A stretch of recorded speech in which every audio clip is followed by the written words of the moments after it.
There we go. Hi, my name is Steve Goodman. Um, you've pointed to the problem of the tremendous inefficiency in terms of time and money of clinical trials, with data sharing being one potential solution. Um, but a lot of the work in increasing the speed and efficiency of clinical trials has occurred in the space of embedding it within clinical care, reducing the delay between phases and all that, so you don't have to build a whole clinical care infrastructure, because you can't slow down how quickly, you can't speed up how quickly patients respond or how much you have to follow them up, but you can speed up a lot of this construction of the superstructure. So my question is, you didn't quite separate that issue, which I do think we're moving very, very fast on and will speed things up, from what data sharing will add to the speed. So could you maybe tease those out a little bit and talk about or get your thoughts on where data sharing fits into that whole innovation pathway? Because we're not going to be thinking about so much how to re-engineer the clinical trial enterprise, which is where I think a lot of these efficiencies will be gained. Yeah, well, there has been undoubtedly some progress made in redesigning, improving the whole clinical trial system, but there are um, uh, some answers that a randomized controlled trial cannot provide by virtue of the way they are designed. They do not have the capability to monitor the patient in real time, like biosensors do, for example. So it's still, it's a system that collects data in a very expensive manner, and data that the quality is getting better, but frankly, because of all the variation,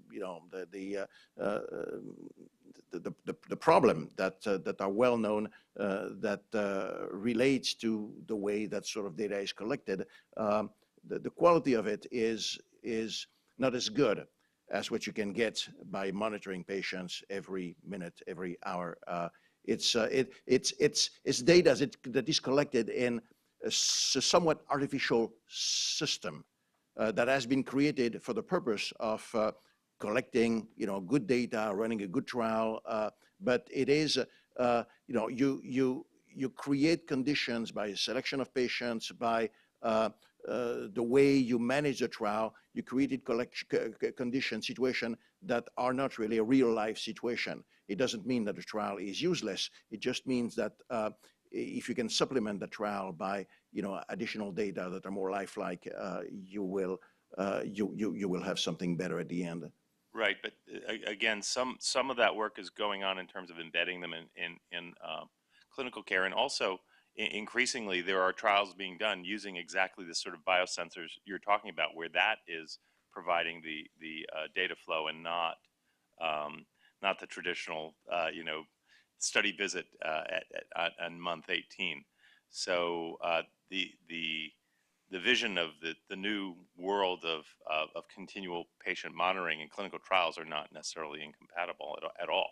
True, and there are some companies that have been created for the purpose of hybridizing the two, running clinical trial with patients that are outfitted with biosensors that are, monitored 24/7, and the data is wirelessly transmitted and ends up supplementing the data that is collected in hospital. This is, frankly, the way of the future, the way we're going to. But, irrespective of, and we're delighted to see, that progress being made.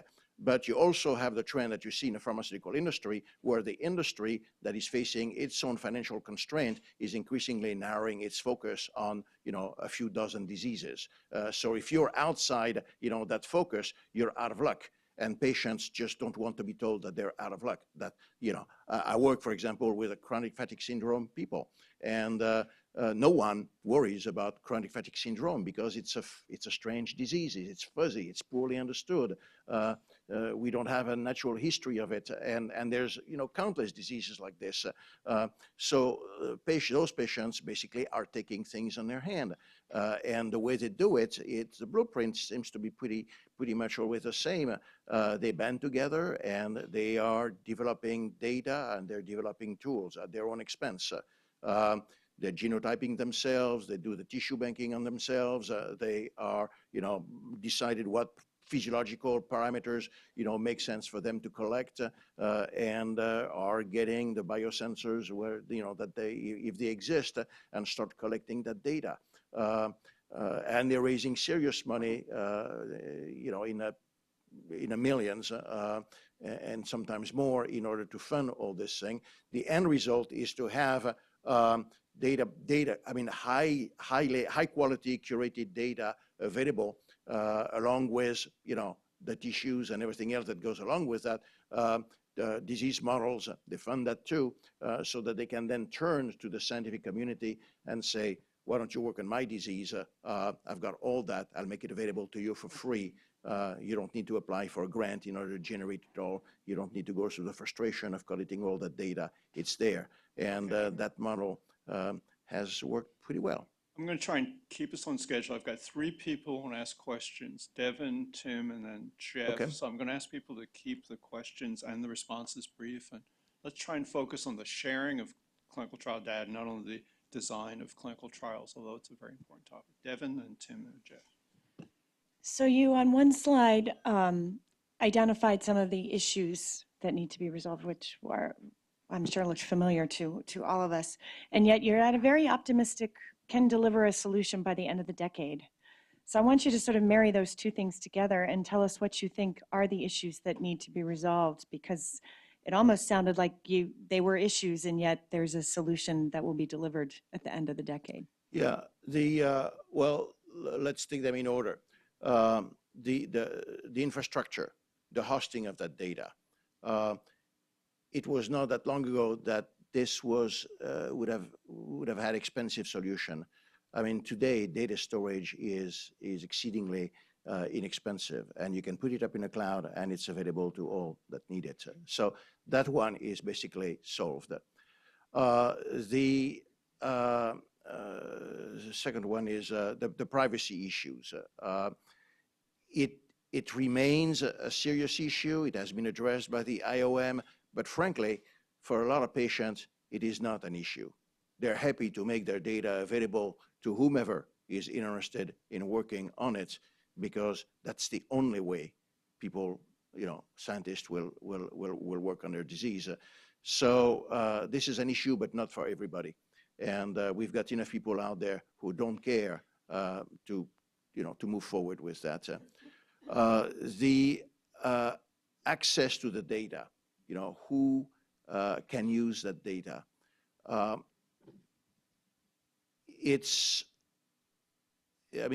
There's various opinions out there. There's a preference, it seems like, to make that data available to bona fide scientists who are really serious and have the capability to do serious research. I don't see that as a serious issue, frankly. I think, whoever owns that data will basically decide what sort of access they want to give. The ownership of the data is potentially a more serious issue. Traditionally, the data, the research data has been the property of whoever collects it. This is increasingly unacceptable to the patients, and the patients are reacting. If they collect their own data, clearly they will own it, and they will decide what they want to do with it. This new world where you have biosensors that collect, mounts of data in real time, that data is likely to accumulate to some place in the cloud that is under the control of the patient, and that patient will be able to do whatever they want with it. Okay, Tim, let's try and keep it brief because Jeff has a question. Sure, I just want to piggyback a little on Devin's comment. I I was wondering if you could address, what I see as a disconnect in my mind, that technology, I agree, technology is going to bring us solutions and all of this is powerful, but there are potentially highly regulatory barriers to this vision.